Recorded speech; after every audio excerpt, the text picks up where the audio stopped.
வணக்கம்.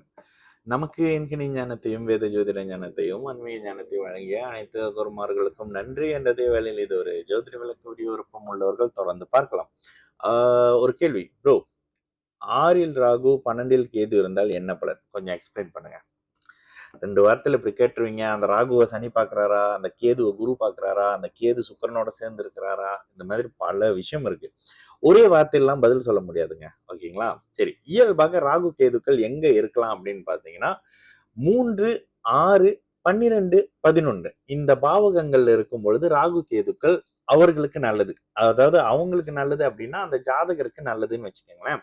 இந்த இடத்துல வந்து இயல்பாக ராகுக்கு வந்து எப்பொழுதுமே அடிக்கடி பேசுற விஷயமா தான் இருக்கும். பட் இருந்தாலும் அது உங்க மைண்ட்ல புரிஞ்சிருதுன்னா உங்களுக்கு கொஞ்சம் ஈஸி. மேஷம், ரிஷபம், கடகம், கன்னி, மகரம் இந்த 5 இடங்கள்ல இருக்கக்கூடிய ராகு தன்னுடைய சுய இயல்பாக வீட்டு ஓனரை போல பலன் செய்வார். மேஷத்துல இருக்கும்போது அவர் செவ்வாய் மாதிரி, ரிஷபத்துல இருக்கும்பொழுது அவர் சுக்கிரன் மாதிரி, கடகத்துல இருக்கும்பொழுது அவர் சந்திரனை மாதிரி, கன்னியில இருக்கும்பொழுது அவர் புதனை மாதிரி, இதுல மகரத்துல இருக்கும்பொழுது அவர் சனியை போல செயல்படுவார். இது வந்து ஒரு விஷயம்ங்க. இந்த ராகுக்கு வந்து குருவின் பார்வை வருதா, சனியின் பார்வை வருதா, செவ்வாயின் பார்வை வருதா, இந்த அமைப்புல புரிஞ்சுங்க. சரி, அப்ப இந்த 5 இடங்கள்ல ராகு மேஷம், ரிஷபம், கடகம், கன்னி, மகரம் இந்த இடத்துல வந்து ராகு இயல்பான நல்ல பலன்களை செய்வாருன்னா, இதற்கு ஆப்போசிட்டான வீடுகள்ல கேது நல்ல பலனை செய்வாரு அப்படின்னு எடுத்துக்கலாம். ஓகே, கேது என்ன? மிதுனத்துல கேது நல்ல பலன் செய்வாரு, சிம்மத்துல கேது நல்ல பலனை செய்வாரு, துலாத்துல நல்ல பலனை செய்வாரு, விருச்சிகத்துல நல்ல பலனை செய்வாரு, தனுசுல நல்ல பலனை செய்வாரு, கும்பத்திலையும் மீனத்திலையும் நல்ல பலனை செய்வாரு இயல்பாக இருக்கும் போது அப்படின்னு வச்சுக்கோங்க. ஓகேங்களா? அப்ப இந்த ஆப்போசிட் வீடுகள்ல ராகு இருந்தாருன்னா நல்ல பலன் செய்ய மாட்டாரா அப்படின்னு கேட்டீங்கன்னா, விருச்சிக ராகு நல்லது செய்ய மாட்டார். ஓகேங்களா? விருச்சிக வீடு அவருக்கு ஆகாத வீடு. இந்த இடத்துல காலபுருஷ தத்துவம்னு வரும். ஏன்னா அது 8ஆம் இடம், ஒரு மாதிரியான இடம், உங்களையே ஒரு மாதிரியா யோசிக்க வைக்கிறது, அந்த தன்மையெல்லாம் வந்துடும். ஓகே, இயல்பாக ராகு வந்து 6ஆம் இடத்துல, கேது 12ஆம் இடத்துல இருந்தா 12ஆம் இடத்து கேது உங்களுக்கு அடுத்த பிறவி இல்ல, மோட்சம் வந்துருச்சுன்னு யாராவது சொன்னாங்கன்னாக்கா அவங்கள நம்பாதீங்க. அன்லஸ் அவங்க போய் செத்து போய் பார்த்துட்டு வந்துட்டு திரும்ப மறுபிறவி எடுத்து வந்து போன ஜென்மத்துல நான் இவருங்க, இந்த ஜென்மத்துல இவரா பிறந்துட்டேங்க அப்படின்னு சொன்னாருன்னா மட்டும் அதை நம்புங்க. சரிங்களா? அதனால கண்ணுல பார்க்காத விஷயங்களை நானும் நம்புறதுல நம்பாதீங்கன்னு எனக்கு ரொம்ப ஸ்ட்ரிக்டா சொல்லி கொடுத்துருக்காங்க. அதனால அடுத்த பிறவி, முக்தி, மோட்சம் இது வந்து எனக்கு தெரியாது. அதே நேரத்துல பாப கிரகமான ராகுவோ, சனியோ, செவ்வாயோ தனித்து 6ஆம் இடத்துல இருக்கும் பொழுது கடன், நோய், வம்பு வழக்குகளை அழிப்பாங்கங்க. சனிக்கும் சரி, ராகுக்கும் சரி, நான் எல்லாத்தையும் சேர்த்து சொல்றேன். ஏன்னா அடுத்து உங்களுக்கு கேள்வி வந்துடும், சனி இருக்காரா அப்படின்னு. இது உங்க ஜாதகத்தை கேட்கலாம். அடுத்து இந்த அமைப்புன்னு வந்துடும். ஓகே, ராகு 6ஆம் இடத்துல இருந்தாலும் சரி, சனி 6ஆம் இடத்துல இருந்தாலும் சரி, செவ்வாய் 6ஆம் இடத்துல இருந்தாலும் சரி, இந்த வீடுகளை பொறுத்து அவர்கள் கடன், நோய், வம்பு வழக்கு, அசிங்கம், கேவலம், நோய மாதிரியான அமைப்புகளை இல்லாம பண்ணுவாங்க, எதிரிகள் எல்லாம் பண்ணுவாங்க. ஓகேங்களா? இது இயல்பான அமைப்புகள்ல. ஒரு உதாரணத்துக்கு சொல்லணும் அப்படின்னாக்கா, மிதுன லக்னக்காரங்களுக்கு செவ்வாய் 6ல இருக்காரு, கடன், நோய், வம்பு வழக்கு அழிப்பாரான்னு கேட்டீங்கன்னா, செவ்வாய் திசையில தான் கடன் அதிகமா வரும். அதே ஒரு கடக லக்னத்துக்கு சனி வந்து 8ஆம் இடத்துல இருக்காரு, கடன், நோய், வம்பு வழக்கு அழிப்பாரான்னு கேட்டேன். சனி தசை வந்த உடனே கடன் அப்படி உயிரை மட்டும் விட்டுட்டு மத்த எல்லாத்தையும் எடுத்துக்குவாரு. அந்த மாதிரி பண்ணுவாரு. ஓகேங்களா? அதனால எந்த லக்னம் அப்படின்றது எல்லாமே லக்னத்தின் வழி தான் பிரதர் அனுபவிக்கிறீங்க. நீங்க யாரு? உங்களுடைய ஜாதகத்தினுடைய அமைப்பு என்ன? உங்க ஜாதகம் என்ன தகுதியோட இருக்கு? உங்க ஜாதகம் 1000 வெள்ளி கடன் தகுதியோட இருக்குதா? உங்க ஜாதகம் 10,000 வெள்ளி கடன் தகுதியோட இருக்குதா? உங்க ஜாதகம் லட்சம் வெள்ளி கடன் தகுதியோட இருக்கா? உங்க ஜாதகம் கோடி கணக்குல கடன் தகுதியோட இருக்குதா? இது உங்களுக்கு புரியணும்னாலே உங்க ஜாதகத்துல இவரு புதன் வந்து பலமா இருக்கணும். உங்களுடைய ஜாதகத்துல மில்லியன் கணக்குல கடனாகவோ, இல்ல வருமானமாகவோ, லாபமாகவோ எடுக்கக்கூடிய தன்மையில் இருக்கக்கூடிய ஜாதகம் அப்படின்னாக்கா, அதுக்கு ஒரு மாதிரி பலன் பிரதர். ஓகேங்களா?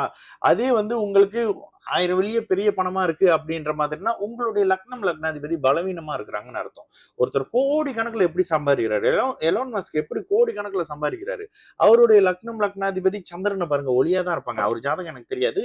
இருந்தாலும் நல்லா இருக்கிறவங்களோட ஜாதகம் அப்படித்தாங்க இருக்கும். சரிங்களா? அப்போ இந்த மாதிரி இருக்கும். அப்போ 6ஆம் இடத்துல தனிச்சு ஒரு ராகு மட்டும் வந்துடுறாரு. அந்த ராகுக்கு பெரிய அளவுக்கான வேற சனி செவ்வாயோட தொடர்புகள் இல்ல. அந்த ராகு இயல்பான பலனை செய்வாரு. ஒரு அளவுக்கு பரவாயில்லையா தான் இருக்கும். அதே ராகுக்கு குரு சுக்கிரன் தொடர்பு வந்துருது. ராகு தசை உங்களை ஓஹோ ஆகான்னு வச்சிருக்க போகுது அப்படின்னு அர்த்தம். ராகுவும் கேதுவும் எப்பொழுதும் குரு சுக்கிரன், பௌர்ணமி சந்திரன், தனி புதன் இவர்களோட தொடர்புல வந்தா ராகு தசையில அந்த 18 வருஷம் உங்களுக்கு ராகு பணத்தை வாரி கொட்டு கொட்டு கொட்டுன்னு கொடுக்க போறாருன்னு அர்த்தம். எந்த பாவகத்தை பொறுத்து? உங்களுடைய லக்னம், லக்னாதிபதியை பொறுத்து. ஓகே, ஒரு உதாரணத்துக்கு இல்லைங்க, நான் ஒருத்தரை பார்க்கிறேன். அவர் தன்னால சுயமா செயல்பட முடியாத மாதிரி பாதிக்கப்பட்டிருக்கிறாரு மனநல அமைப்புகள்ல. அவருக்கு ராகு, சுக்கிரன் இவரோடலாம் சேர்ந்திருக்கிறாருங்க. சுக்கிரனோட சேர்ந்திருக்கிறாரு, குருவோட பார்வையில இருக்காரு, பௌர்ணமி சந்திரனையும் சேர்த்தே கிரகணப்படுத்தி இருக்காருங்க. அதனால தாங்க அவருக்கு மனம் பாதிக்கப்பட்டிருக்கு அப்படின்னு நீங்க சொல்லி வந்து கேட்டீங்கன்னா, லக்னாதிபதி கெட்டு போயிருக்காருங்க பாருங்கன்னு சொல்வேன். அந்த இடத்துல அதே மாதிரி லக்னமும் லக்னாதிபதியும் கெட்டு போயிருப்பாங்க. அடிக்கடி இந்த ஆட்டிசம் மாதிரியான குழந்தைகளோட அமைப்புகளை என்கிட்ட கொண்டுட்டு வந்து கேட்கும்பொழுது, முதல்ல குழந்தைக்கு ஒண்ணும் இல்லைங்க. அப்பா அம்மா என்ன ராசின்னு கேட்டா அவங்க கோச்சாரத்துல ஒரு மாதிரி இருப்பாங்க. அதாவது கோச்சாரத்துல சனியின் பாதிப்புகள்ல இருக்கக்கூடிய அமைப்புகள்ல இருப்பாங்க. இந்த அமைப்புல இன்னும் ஒரு 2 வருஷம் வெயிட் பண்ணுங்க. குழந்தைங்களுக்கு ஒண்ணும் இல்ல அப்படின்றது தான் என்னோட பதிலா இருக்கும். அதே ஒரு ஜாதகத்துல லக்னத்துல ராகு வந்துடுறாரு. நீங்க ஒரு கேள்வி தான் கேட்டீங்க. இருந்தாலும் நான் எல்லா விஷயத்தையும் சேர்த்து சொல்றேன். இது நிறைய பேருக்கு யூஸ்ஃபுல்லா இருக்கும். லக்னத்துல ராகு வந்துறாரு, இல்ல ராசியில ராகு வராரு. சந்திரனே அமாவாசை சந்திரனா இருக்காரு. ராகு குறுக்க வந்துடுறாரு. சனி பார்வையில இருக்காரு. அந்த இதெல்லாம் ஓகே. ஒரு உதாரணமாக கடக லக்னம், கடக ராசிங்க. ராகு இருக்கிறாருங்க லக்னத்துல. அந்த அமைப்புகள் வந்து இவருங்க அமாவாசை அமைப்புல சூரியன், சந்திரன், ராகு வந்து இருக்கிறாங்க. ரிஷபத்துல இருக்கக்கூடிய இவரு பாக்குறாரு. யாரு? சனி பாக்குறாரு. அதுக்கப்புறம் எதிரிலே மகரத்துல இருக்கக்கூடிய உச்ச இவரு பாக்குறாருன்னு வச்சுக்கோங்களேன். அவர் வாழ தகுதி இல்லாதவருங்க.